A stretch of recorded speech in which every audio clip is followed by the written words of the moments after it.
Primeiro eu vou me apresentar para vocês. Eu sou Guilherme Barbosa, eu sou publicitário e produtor de conteúdo.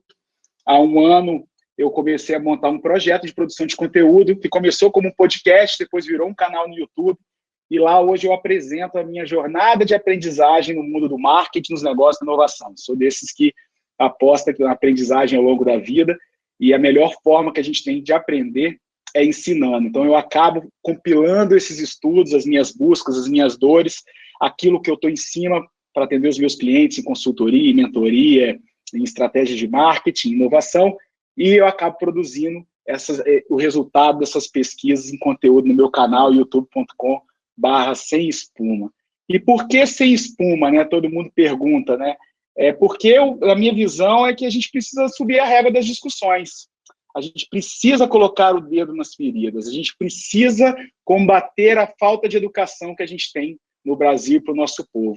São coisas que a gente não vai conseguir com empreendedorismo de palco ou com fórmulas de lançamento. Eu sou daqueles que, claro, nós temos que pagar os boletos de hoje, apagar os incêndios, mas é fundamental que a gente pense em plantar o futuro sem espuma. E o Sem Espuma, ele se materializou justamente nesse meu site, que eu já aí com mais ou menos, comecei em janeiro esse site, esse canal no YouTube, e hoje ele já está aí muito perto de atingir 100 mil visualizações, o que muito me orgulha, e também o motivo pelo qual me trouxe até aqui a convite da Rede Tribuna.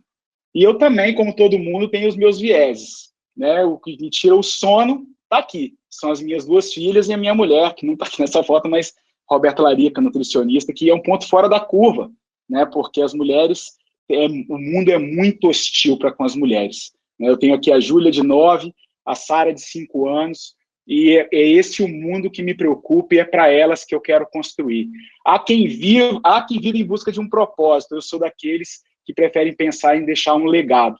E no meu caso, eu preciso deixar um legado melhor para as minhas filhas. Porque é muito triste, mas é verdade. Por que é tão difícil uma mulher ascender à liderança em uma empresa? Por que é tão raro a gente poder encontrar negros no topo das organizações? Eu estou falando aqui de gente que está no topo das organizações, mas é tão raro. Por que nós somos tão preconceituosos contra as escolhas dos outros? Por que eu tenho a ver? Por que a gente vê tanta gente lutando em movimentos feministas, negros, LGBTQIA+, de pessoas com deficiência, e por que isso não surte efeito na maioria das pessoas e melhoria na qualidade de vida e na percepção social dessas pessoas? E ainda tem a visão contrária. Guilherme, você não está no seu lugar de fala. Mas por que eu não posso estar nesse lugar de fala? Por que eu, homem branco, não posso falar sobre isso sem que eu seja questionado de que eu não estou no meu lugar de fala? O que é que molda essas nossas percepções sobre o outro? Sobre o que podemos pensar, sobre o que podemos falar? Nós, como sociedade, vivemos um sistema de regras de comportamento e de valores, um sistema de crenças e de vieses, que é justamente o assunto que eu trago para vocês aqui hoje. E o que são vieses, né? Vamos conceituar o que é.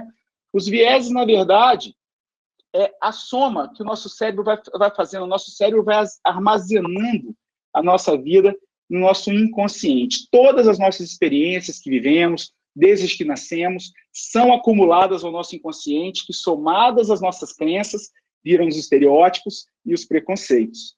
São os conjuntos de associações inconscientes que influenciam a forma de que percebemos, interpretamos e interagimos com o mundo. Ou seja, todos nós temos os nossos próprios vieses. Pode parecer natural, pois a gente até está acostumado com eles, mas esse conjunto de condutas é construído e reforçado ao longo do tempo pelas instituições sociais, Estado, religião, mídia, família, empresas, entre outros, que construíram o sistema social vigente, que, infelizmente, é machista e excludente, que é também chamada 5 mil anos aí de patriarcado, que eu não vou entrar muito nesse assunto, mas é causa e consequência da maioria das desigualdades que eu venho aqui registrar para vocês, questionar junto com vocês e, por que não, buscar caminhos para a gente enfrentar isso. Até porque eu sou daqueles que não olham para o retrovisor, eu olho para frente. Todos temos nossos próprios vieses, isso a gente não tem como fugir disso. Todas essas construções, elas estão presentes na nossa vida. Mas existem, até para a gente conceituar melhor, que são os vieses, existem basicamente três, na verdade existem diversas linhas de pensamento sobre o sistema de crenças e vieses inconscientes que a gente tem. Mas, em suma, existem três componentes nesse sistema que eu aposto que você vai se identificar com um deles. Dá uma olhada. São esses três. O viés de confirmação, o efeito Dunning-Kruger e a dissonância cognitiva. Está parecendo que é espuma, termo acadêmico, mas eu aposto para você que não é. Vamos ao primeiro? Viés de confirmação são quando encontramos evidências para justificarmos aquilo que acreditamos. Viu uma pessoa dirigindo mal? Ah, eu aposto que é uma mulher. Entre escolher um homem ou uma mulher para uma posição importante, ah, não, mulher tem licença maternidade, TPM, ou o cara vai pagar menos, ou vai escolher um homem ou um igual para o seu lugar. O nosso inconsciente prega na gente todas essas peças. São todas essas pequenas construções que vamos acumulando em meio a uma piadinha aqui, uma construção machista aqui, que moldam a nossa reação para com o outro e o cotidiano, e essas informações transformam a nossa capacidade de interpretação, o que é muito perigoso. Nós temos o efeito Dunning-Kruger, que, na verdade, são dois estudiosos que também colocaram o nome desse efeito, mas, de fato, todos nós temos um pouco disso. A gente acaba achando que a gente sabe mais do que a gente realmente sabe. Então, ou principalmente, a gente subestima aquilo que a gente não conhece. É um complexo de superioridade ilusório achar que a gente sabe das coisas. E não tem nenhum exemplo que seja melhor do que isso, do que a situação atual que a gente vive com relação às vacinas. Nós estamos na era da ciência e tem gente que até hoje não tomou vacina contra o coronavírus porque acha que tem um chip ou que vai virar jacaré. Então, a gente acaba achando que sabe mais do que poderia, né? Mas a gente não sabe muitas coisas, não. E existe a dissonância cognitiva. Se você não se reconheceu em nenhum viés até agora, eu vou te dar um exemplo agora que talvez seja suficiente. São quando novas informações contradizem as nossas crenças existentes. Imagina uma cena que eu vou narrar para vocês aqui agora. Você chega correndo atrasado, fecha os olhos. Você chega correndo atrasado no aeroporto e consegue embarcar no avião, mas mesmo segurando o voo pela sua causa, é recebido por um dos pilotos com um sorriso. Chega na cidade de destino, se hospeda no hotel e desce para almoçar. Uau! Vista para o mar. Na mesa ao lado, um casal brinda com vinho, o que parece ser uma data especial. O vinho cairia muito bem naquele momento, mas é preciso descansar para uma importante reunião com uma liderança de uma grande empresa de tecnologia. Todos vocês imaginaram essa cena? Pois bem. Espera aí que a Siri está querendo falar comigo aqui. Todos vocês imaginaram essa cena? Quem é que imaginou, ao fazer essa leitura do que eu falei, que o piloto era negro? Quantos de vocês viram um casal comemorando que fossem dois homens gays comemorando, quem sabe, o seu aniversário de casamento? E quando eu falei em liderança de uma grande empresa, quem de vocês olhou que era uma mulher? Pensou que era uma mulher negra no comando? E você sabe por que você está se vendo engolindo seco por aí? Porque a gente se reage ao diferente tal qual uma ameaça. Nosso cérebro é primitivo nesse aspecto. E quando somos impactados com situações sociais desconhecidas e diferente da que a gente espera, nós nos sentimos estressados e reagimos mal. A gente não tem a capacidade de aceitar a diferença, a gente enxerga isso como uma ameaça.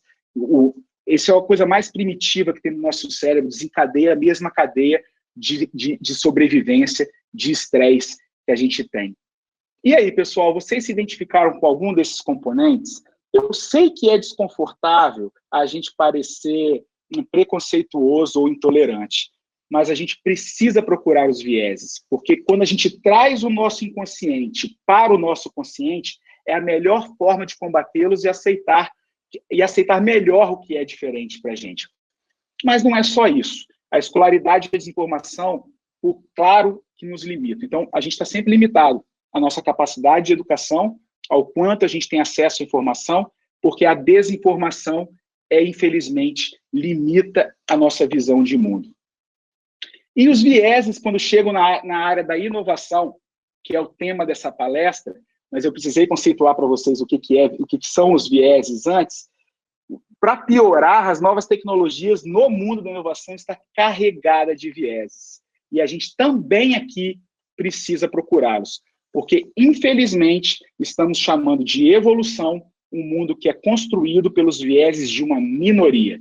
A tecnologia está muito sensível a ela é escrita por uma minoria, é controlada por uma minoria, e a gente, infelizmente, não tem a quem recorrer. Existem 9 empresas no mundo que controlam basicamente todos os dados que a gente gera todos os dias, principalmente depois do boom dos smartphones. São elas 6 americanas e 3 chinesas. E aí já vem o nosso próprio viés. O movimento, você sabe qual é a diferença entre o que acontece na China e no resto do mundo? Pelo menos na China existe a transparência. Um país comunista, dominado pelo Partido Comunista, diz claramente aos usuários: eu uso seus dados e em tudo que você fizer e te dou uma nota chamada de score de crédito social. Fica em paz, fica na sua, me deixa em paz, que eu te deixo em paz, não fala mal do Partido Comunista, que eu ainda vou te liberar por isso um crédito barato.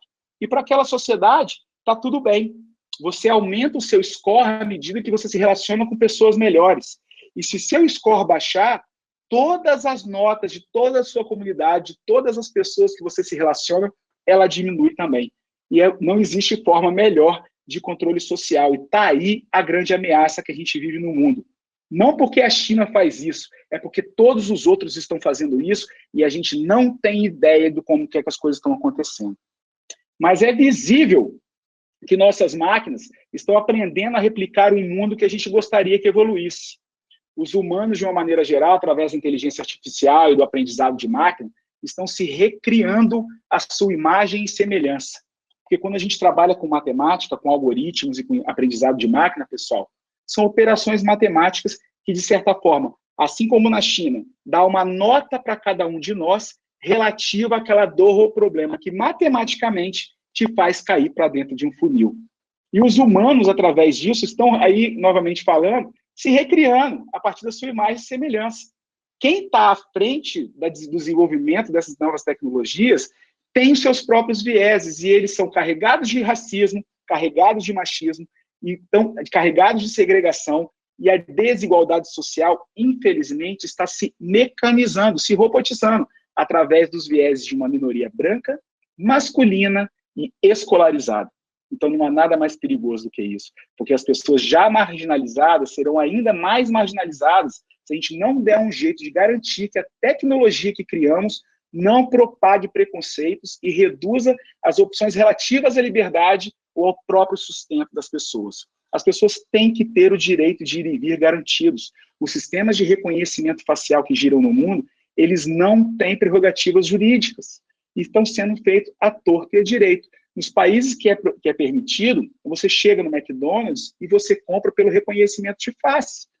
Na China, é o seu rosto e a sua carteira, não existe mais documento.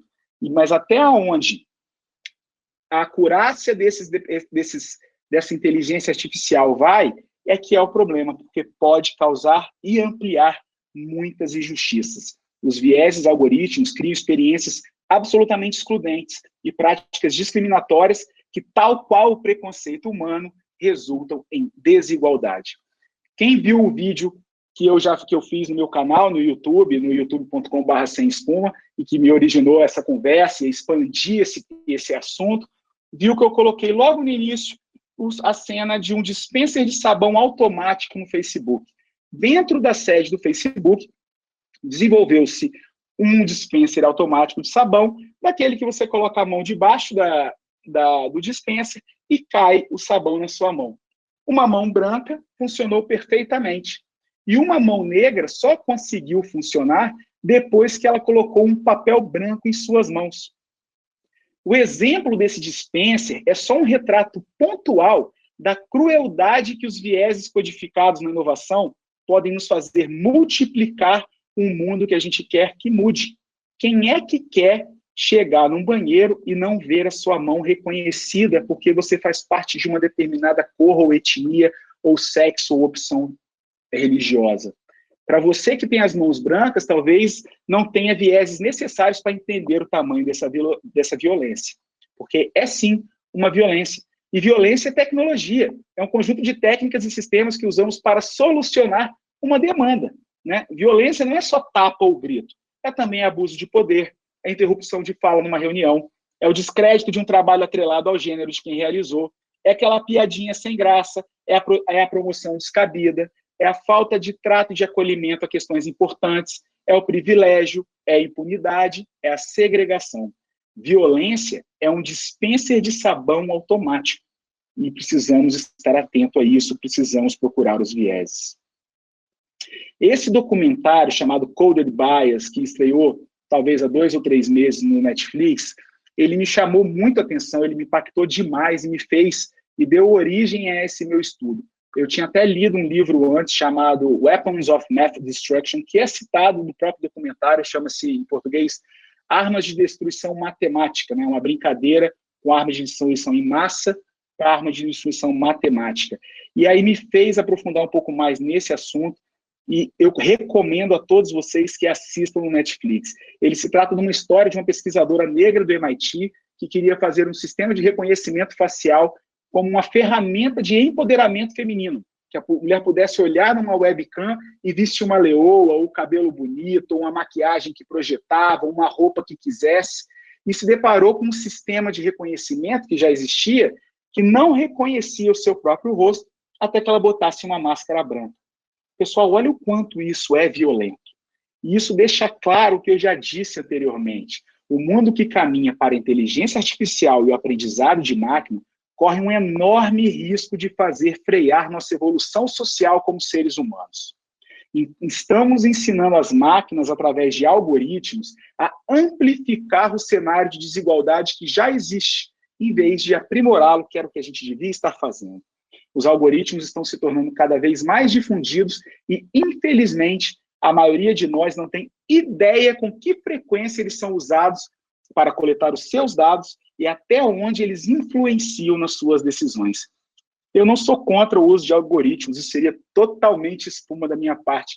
Eu acho que eles podem, inclusive, e devem ser sempre pensados com boas intenções, mas ainda assim os efeitos podem ser prejudiciais e reforçam a desigualdade pré-existente. Se não havia um pesquisador negro num laboratório lá que desenvolveu o dispenser automático do Facebook, como é que ele reconheceria uma mão branca, uma mão negra? Impossível. E para quem acha que a gente está distante demais disso, não, Guilherme, isso é uma coisa só lá do Facebook, isso acontece pontualmente, a gente está vendo aí uma situação do MIT, então isso, graças a Deus, não está perto de mim. Eu vou mostrar para você que os algoritmos não estão só presentes nas decisões diárias que você toma nos seus negócios, mas pode estar acontecendo dentro da sua própria empresa, algumas desigualdades e que você nem imagina que isso esteja acontecendo. Quer ver um caso? O mais comum são os processos de recrutamento e seleção.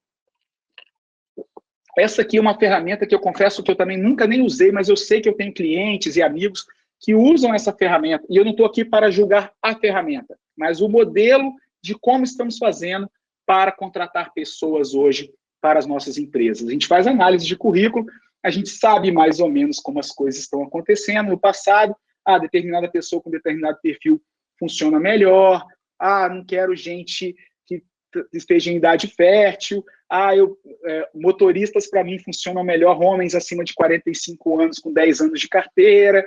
Então, você consegue calcular parâmetros e fazer informações que vão filtrar ou segregar pessoas que estão mais coerentes com a sua organização.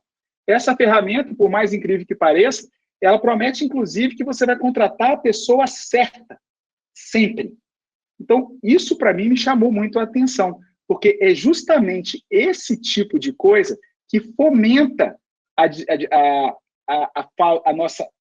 falta de diversidade nos nossos negócios. Como é que eu vou querer rotular ou avaliar pessoas por classificações matemáticas baseadas em dados do passado para tentar determinar o seu futuro, o futuro da sua empresa ou dela mesma? Então, isso é muito sensível. Eu não sou contra, mais uma vez, a automação de processos repetitivos, ok? Eu acho super válido, a gente realmente precisa utilizar a tecnologia ao nosso favor.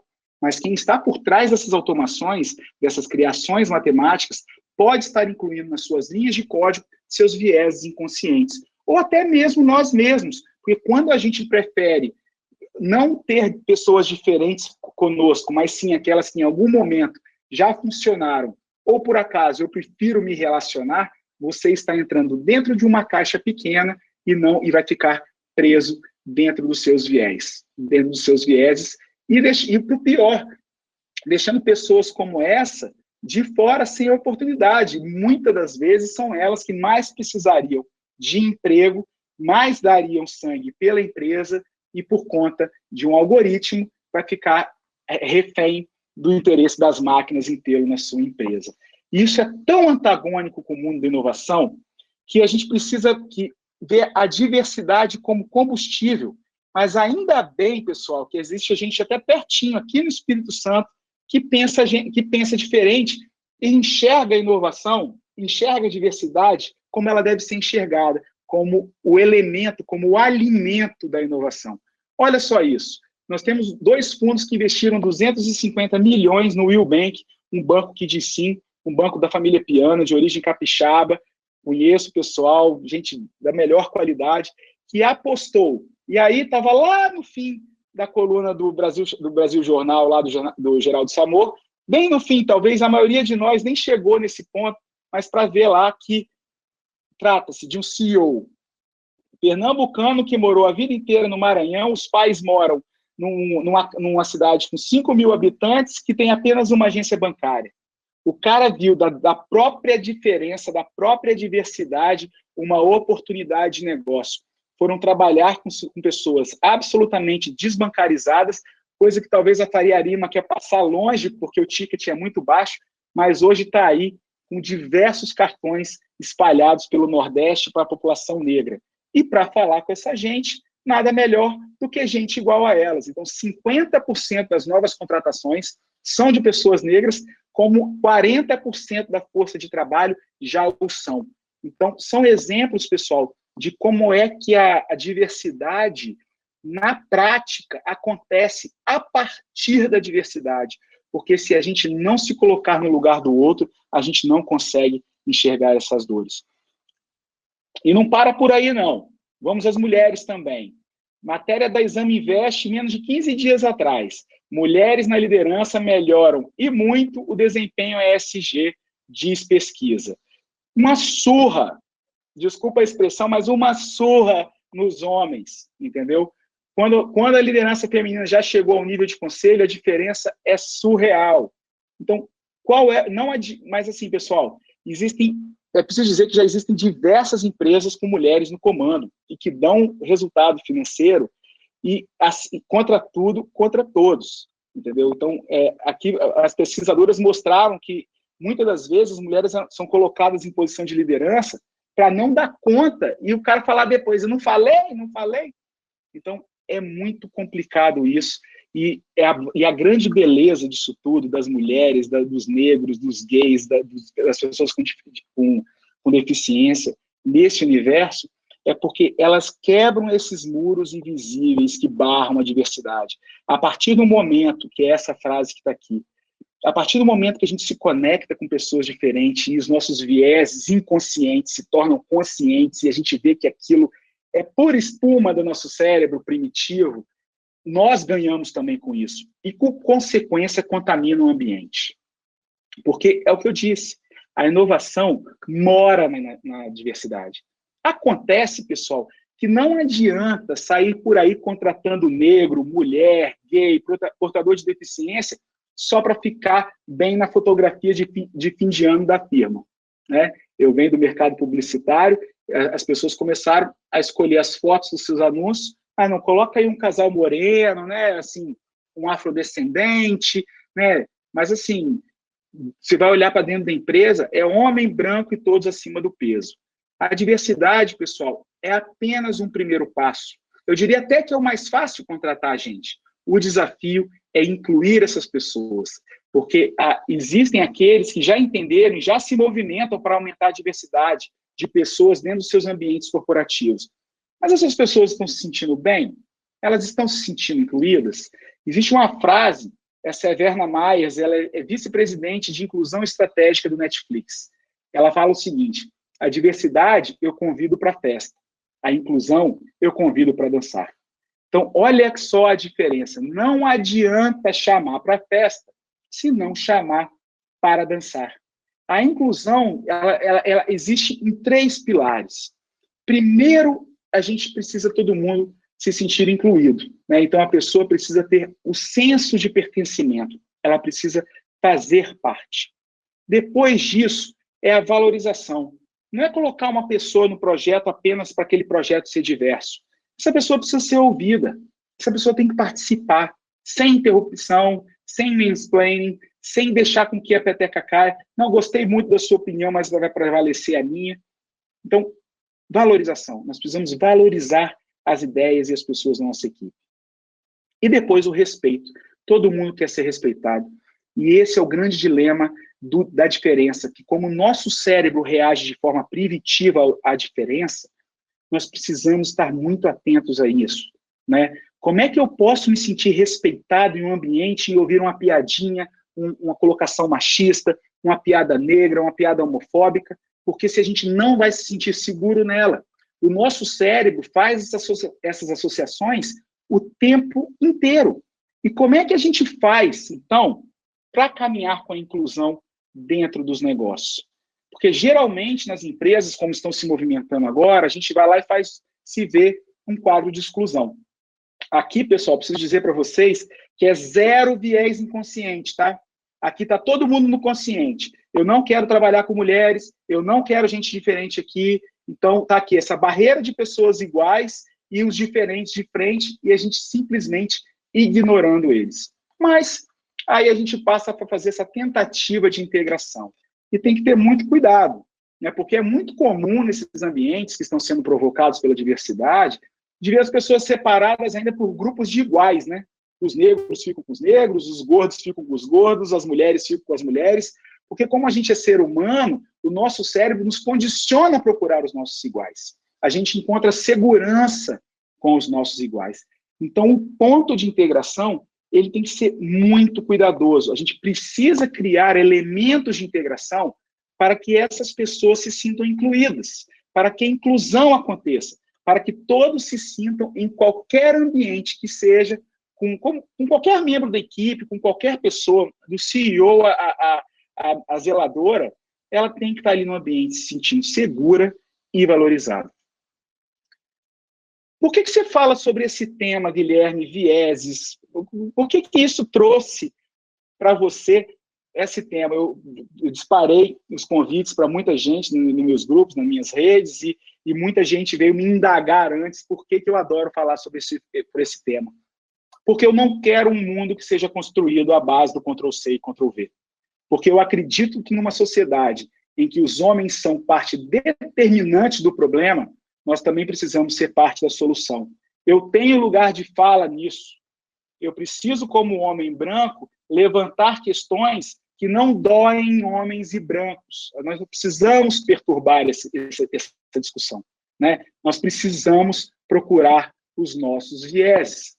Mas a mudar a mentalidade, ela não basta. A gente precisa também pensar em mudar a estrutura que a gente vive, né? Como eu disse no conteúdo lá no meu canal, os remédios para isso são 3. O primeiro, a gente precisa, de fato, conhecer o problema. E agora está aqui o desafio para vocês que estão assistindo até agora, o webinar da Rede Tribuna. Você não pode mais dizer que você não sabe do problema. É uma armadilha. Então, você agora vai precisar se envolver nisso. Avalie e questione constantemente os processos da sua empresa. A forma de contratação. Começa por isso amanhã, liga para o RH e vê como é que vocês contratam as pessoas, como é que é o processo de seleção, quem é que vai estar sendo levantado para determinada vaga, numa cadeira de analista, numa cadeira de gerente, numa cadeira de diretor. Talvez seja a melhor hora agora de você se envolver e fazer um teste, confrontar os seus próprios vieses. Faz um censo dentro do seu negócio, avalie o quão enviesado ele está por conta da falta de diversidade. Quantos homens tem aí? Quantas mulheres tem aí? Escolaridade deles, né? Comparar o salário com a cor, com a etnia, com onde mora. Por que você não faz esse exercício na sua casa? O segundo, né, não se envolvendo. E em terceiro, a gente precisa promover a diversidade, né? É o nosso futuro que está em jogo, como sociedade. E é a relevância não só da sua empresa, como da sua carreira no futuro. Então, questione os serviços que você usa, as liberações de cookies que você dá, a origem de informações que você recebe, e nisso a imprensa tem um papel determinante. A gente precisa de ações como essa da Rede Tribuna, que elevam o nível de conteúdo e que provoquem reflexões e mudanças sociais na nossa sociedade. Então, pessoal, entendam bem, estamos falando aqui do nosso futuro, né? Então, eu gostaria muito que vocês prestassem atenção nisso. E o ponto-chave disso tudo é a educação. A gente precisa subir o sarrafo. A gente não pode se ver satisfeito por estar perto ou acima da média nacional. Nós estamos comparando alho com cebola. A gente, para pensar em futuro, para pensar em mudança, nós precisamos investir em educação. Há 3 semanas atrás, no evento do Base 27, um hub de inovação aqui do Espírito Santo, eu entrevistei Iomani Engelmann, que ele é presidente da ACAT, da Associação Catarinense de Tecnologia. A ACAT e o Estado de Santa Catarina é referência em tecnologia, eles têm o dobro da média nacional em arrecadação de ICMS vindo de empresas de tecnologia. É 6% só, enquanto a média nacional é 3%. É muito pouco.